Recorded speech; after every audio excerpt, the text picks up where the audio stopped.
ଆପଣଙ୍କର ଧରାବତରଣ ହୋଇଥିଲା ଗୋଟିଏ ଉଦାର ଧାର୍ମିକ ପରୋପକାରୀ ପରିବାରରେ।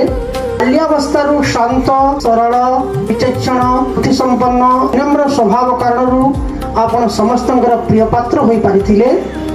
ବୈଦିକ ସଂସ୍କୃତିର ଏକନିଷ୍ଠ ଉପାସକ, ମାତା ପିତାଙ୍କ ସଂସ୍କାରାନୁରୂପ ଆପଣ କଠିନ ଅଧ୍ୟବସାୟ ବଳରେ ନୈତିକତା ତ୍ୟାଗ ଓ ସମର୍ପଣ ଦ୍ୱାରା ସ୍ୱଜୀବନକୁ ଅଳଙ୍କୃତ କରିଛନ୍ତି।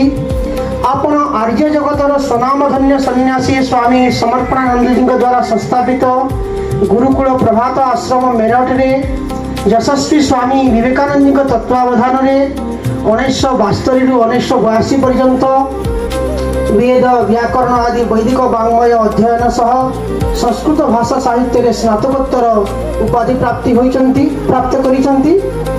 ସେ କୁଶଳ ସଂଗଠକ 1983ରୁ 2006 ପର୍ଯ୍ୟନ୍ତ ନିଜ ଜିଲ୍ଲାର ସରକାରୀ ଉଚ୍ଚ ମାଧ୍ୟମିକ ବିଦ୍ୟାଳୟରେ ଆଚାର୍ଯ୍ୟ ପଦରେ ସୁଶୋଭିତ ହୋଇ ଛାତ୍ରବତ୍ସଳ ଶିକ୍ଷକ ଭାବେ ଶତ ଶତ ବିଦ୍ୟାର୍ଥୀଙ୍କ ହୃଦୟରେ ବୈଦିକ ବିଚାରର ବୀଜ ବପନ କରି ସଦାଚାରୀ ହେବାକୁ ଶିକ୍ଷା ଦେଇ ଉଚ୍ଚ ପ୍ରଶଂସିତ ହୋଇଛନ୍ତି।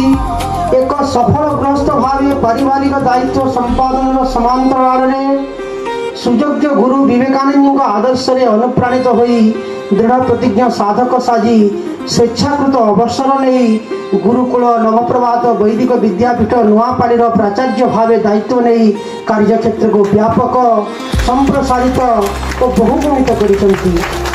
ଆର୍ଯ୍ୟ ଜଗତ ଆପଣଙ୍କ ଭଳି ପ୍ରଚଣ୍ଡ ବିଦ୍ୱାନ ଧୈର୍ଯ୍ୟଶୀଳ ନିଷ୍ଠଭାଷୀ ନିଷ୍କପଟ ସୁଯୋଗ୍ୟ କର୍ମଠ କାର୍ଯ୍ୟକର୍ତ୍ତାଙ୍କ ପାଇଁ କେବଳ ଧନ୍ୟ ଓ ଗୌରବାନ୍ୱିତ ନୁହେଁ ଅପିତୁ ଆଶାବାଦୀ ମଧ୍ୟ।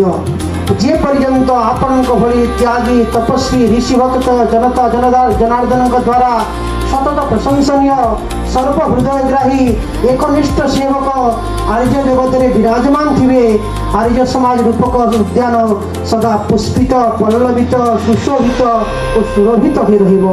ବୈଦିକ ଆକାଶରେ ଉଜ୍ଜଳତମ ନକ୍ଷତ୍ର ରୂପେ ଜାଜ୍ଜଲ୍ୟମାନ ଥାଇ ସାଧାରଣ ବର୍ଗର ଲୋକଙ୍କୁ ଏକତାର ରଜ୍ଜୁରେ ବାନ୍ଧି ଅଧ୍ୟାତ୍ମର ଆଲୋକରେ ଉଦ୍ଭାସିତ କରି ଦିଗ୍ଦର୍ଶନ ଦେଉଥିବା ଆପଣଙ୍କ ପ୍ରତି ଶ୍ରଦ୍ଧା ଓ କୃତଜ୍ଞତା ଜଣାଇ ଆପଣଙ୍କୁ ସଂସ୍କୃତି ନ୍ୟାସର ସଂସ୍କୃତି ସମ୍ବର୍ଦ୍ଧନା ଯୋଜନା ଅନ୍ତର୍ଗତ 2026 ଇଂରାଜୀ ବର୍ଷର ବେଦ ପଥିକ ସମ୍ମାନ ଅର୍ପଣ କରିବା ଆମ ପାଇଁ ଅତ୍ୟନ୍ତ ହର୍ଷ ଓ ଗୌରବର ବିଷୟ।